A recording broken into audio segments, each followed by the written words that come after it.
to be here with you today. Thank you for showing up and filling up this gorgeous theater.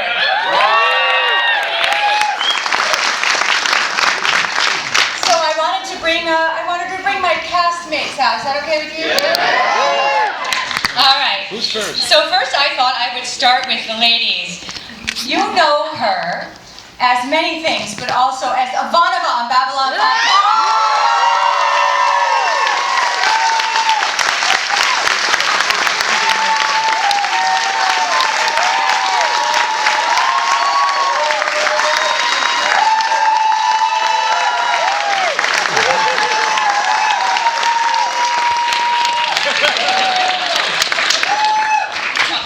The captain of our ship, the gorgeous Bruce Boxleitner.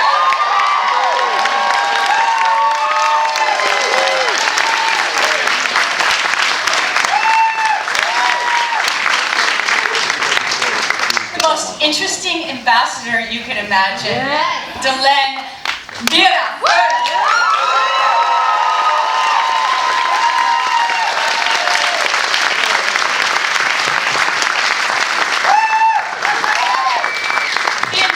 Lanier, Bill Mooney.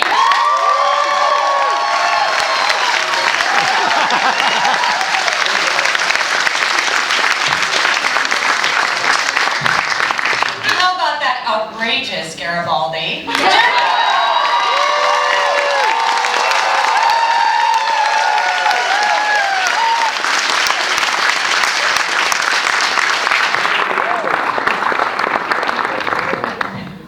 I think this is my favorite character of Babylon 5.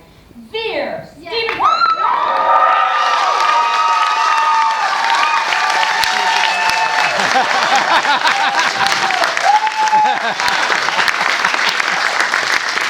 And the gorgeous and enigmatic Robin Ekin Downs.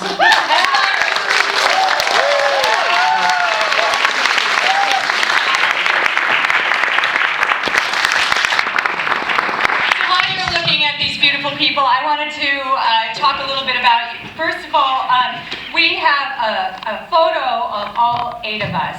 We're doing a cast signing, as you know, today at 4:30 over the Sales Pavilion. The reason that I wanted to make that happen is we are not allowed to take pictures per Comic-Con rules. Take pictures or sign autographs here at the theater. So we're going to go out and meet you over there. And there's a lot of rules that I'm still learning. So anyway, we thought that doing a photo together would be really fun. And those of you that do want to get this photo and have it fully signed, we will, as a cast, stand with you to take pictures. We thought that's the only way to make it fair, and we'll do that at 5:30 after we're done with our signing. So the signing's 4:30, 5:30. And then any of you that have decided to go ahead and invest in that photo, we'll take a shot for you. Let's give it up for our hero here.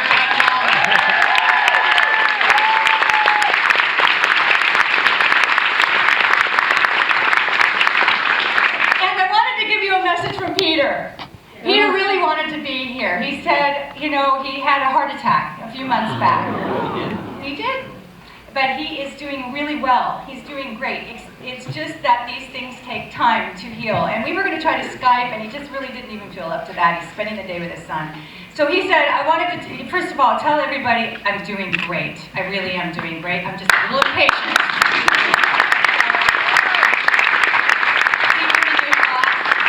And he said, let me put my glasses on. The hair was not his idea, blame Joe. And the accent was his idea, blame him. Okay, that's all the notes I have. I wanted to also personally thank my cast just for being here. This is really remarkable that we all actually did this and got in the same room together. It's like amazing that these guys went and jumped through all kinds of hoops to get down here to Comic-Con. So please, you know, let them know how much you appreciate it.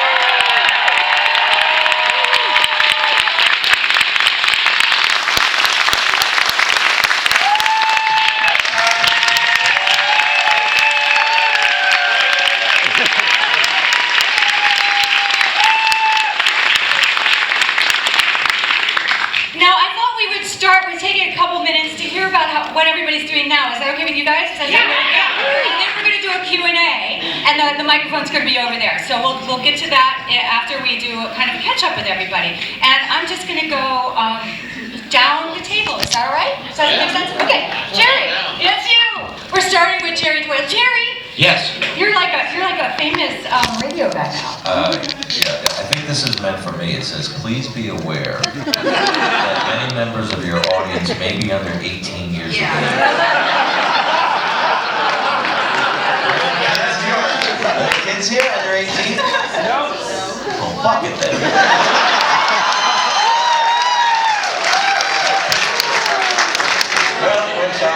Right there, right in the shitter.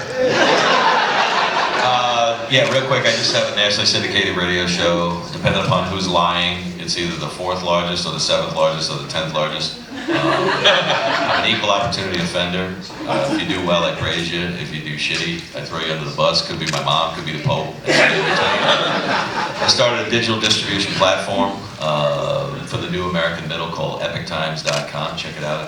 It's basically just news that you can use. We just give it to you and you do what you want with it. We're not cheerleading for anybody except you. And that's really what it's all about. And that's about it. The rumors are out there that I got mugged in Germany at FedCon. True. I got knocked out, woke up in a hospital in Germany. They all spoke German. I didn't speak German, and I spoke English, and they didn't speak English. And yeah, 27 staples in my head. It's been a week in the hospital. Tell them what brought your memory back. Yeah, there were 2 nurses there. One guy was Patrick, and the other is a Russian name. Should be over in Vegas, actually, in a couple months. I wonder why she's going to Vegas. So I can say thank you.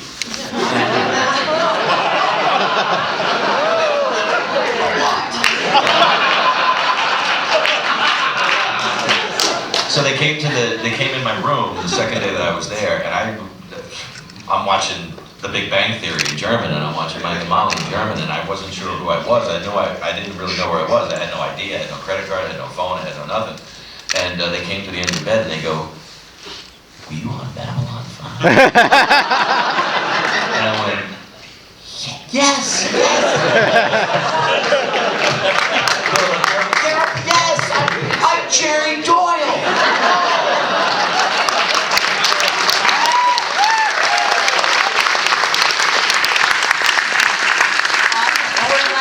So it took like 3 weeks to kind of get everything all back together again, because I was like missing out on normal things that you remember. Like one of the jokes, people say, "Well, how bad was your memory or your recall?" And I went, "A black president? When did that happen?" Thanks, Jerry.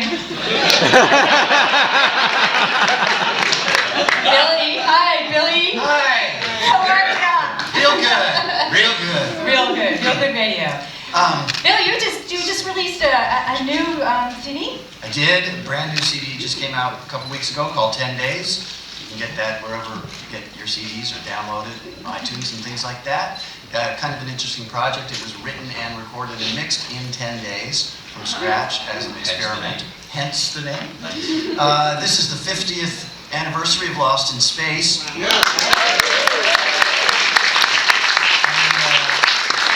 I've been able to co-produce all of the bonus bits on an 18-disc Blu-ray release that's coming out on September 15th, which is the date that the series debuted in 1965. It's a really impressive package. It comes straight from the masters. The black and white first season, the first 30 episodes will just stun you with how beautifully they were shot. The music by John Williams resonates fantastically. We had some great guest actors on that series: Warren Oates, Strother Martin, John Carradine, Michael Rennie, Albert Salmi. It goes on, but it's really fun to re-explore the show and see how it holds up. So I'm glad to say that there was a script I wrote in 1980 that was meant to be a television movie of the week to resolve Lost in Space, and because of Irwin Allen's recalcitrance to return to television at that point in time, it didn't happen. But 20th Century Fox said, "Wait, why don't we take that old script that no one's ever seen and do a cast performance of it?" So we produced a table read with 8 cameras, and then we started scoring it and adding special effects. So it's a very ambitious table read with the original cast that actually resolves the original Lost in Space project. It's very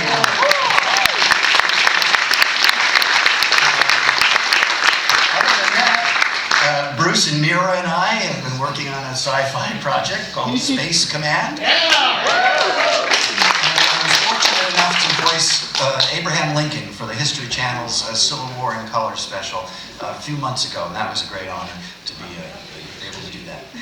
Multi-talented. You are. Thank you.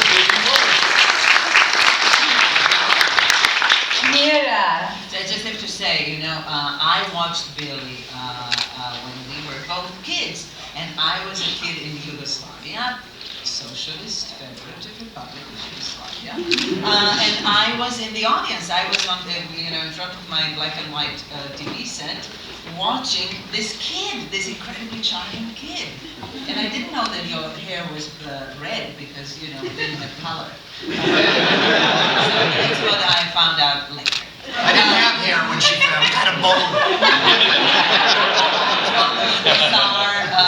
You know, in Congress, and then you came to Zagreb to shoot The first like in Captain the 80s. America movie in The 1989. first one, and he was staying. I mean, these are our conversation while we were shooting Battle of Fire.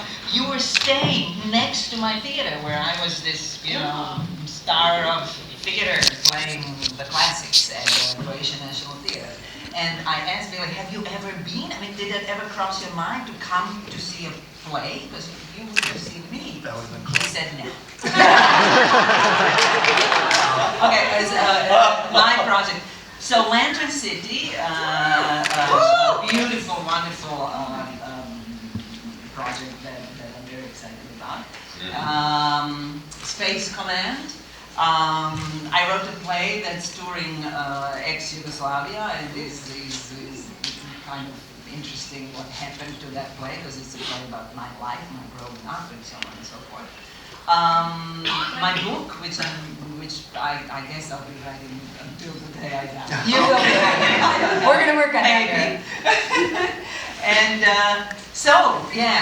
And being a mother of a teenager, which really takes 99% of my time.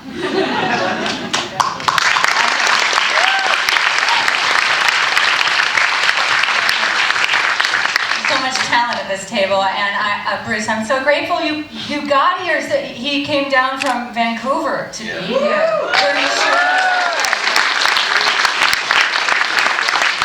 Well, Mira mentioned Lantern City, which was a project my partners, Trevor Kraft and I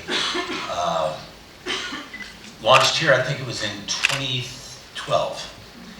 And right now we've got the 3rd issue of a comic based on Lantern City. We have a published novel. We have, to our pilot, several episodes. We have a wonderful cast already, some of which up here will be contacted when and if we get this thing sold. It's been a long, arduous task. Wait for that phone call. I know. Do you know my number? Because radio sucks. Can I switch from Verizon to AT&T? Yes. I know. While I'm 702. well, that's.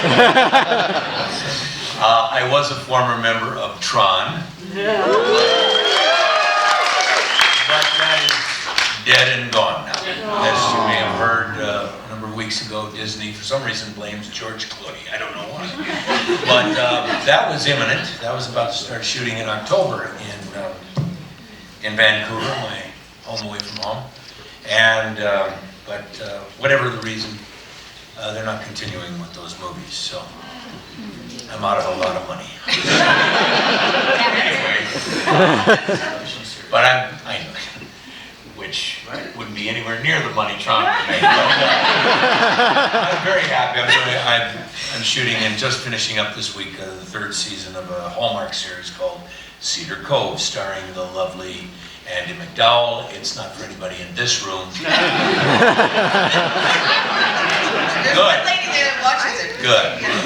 It's a different genre, obviously, but you know, we do things for all kinds of audiences, and it's also paying the rent. So, There you go. and that's it. I'm very proud of it. We're in our 3rd season, finishing up our 3rd season. And I think that's all that's going on right now. That's a lot. That's enough. Yeah.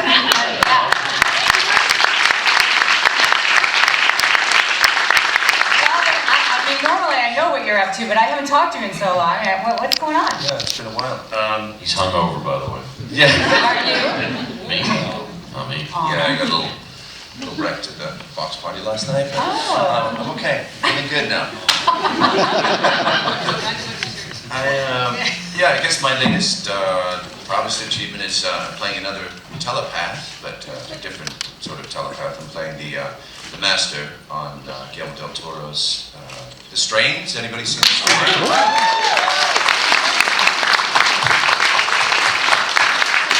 So it's been fun. I have also been very fortunate in the voiceover universe or world. I've worked on hundreds of games.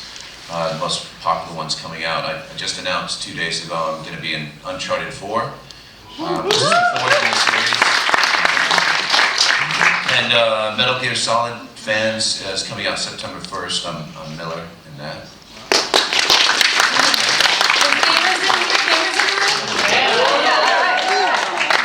Gamers. Oh yeah, Gamers. a lot of gaming and cartoons, animated series. And I'm doing a lot of creature work for big feature films that are coming out. I just worked on San Andreas, and there's a couple of other big titles I can't talk about. But I'm happy. I have a 3-year-old daughter, and my beautiful wife is out there, and so I'm a dad now.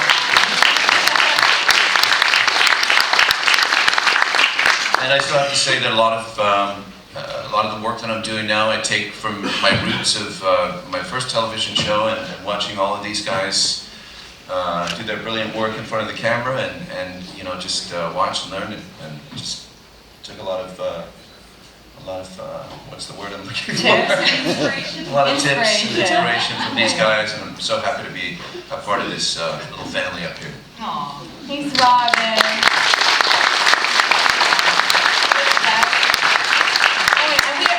Claudia, right? Claudia. Hi, gorgeous. Hello, darling. Hi there. I love redheads. Yes, you do. I'm not a dad. No Caitlyn Jenner thing for me. I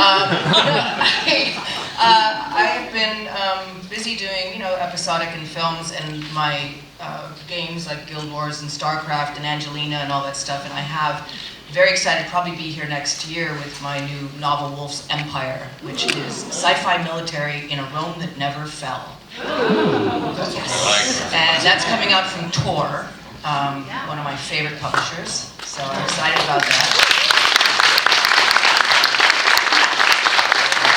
The protagonist is a kick-ass female named Makala. I wonder why. She's a gladiator, discus throwing badass. So I think you guys will really love that book. Any nudity? Huh? It is more violent than Homer and more sexy than Game of Thrones, let me tell you. Jerry, please. No, it's a really exciting novel, and I'm excited that it's going to come out. It's book 1 of 4, so if that one goes well, then you'll be seeing a lot of Akala and Wolf's Empire. Been working on a couple other projects, doing a movie next week, and most important, I am still heavily involved in my nonprofit, the C3 Foundation, and now between C3 America and C3 Europe, we reach almost 1 million people. We help people with alcohol use disorder. And I personally just got my drug, alcohol, and solvent accreditation, so I'm a professional counselor now. And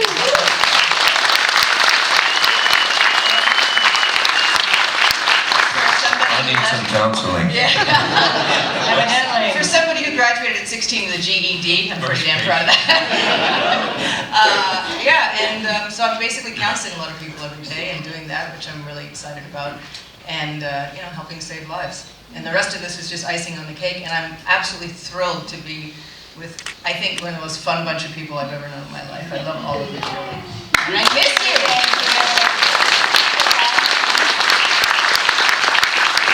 Claudia was also recently working with Stephen First. I was indeed on Cosmos, which,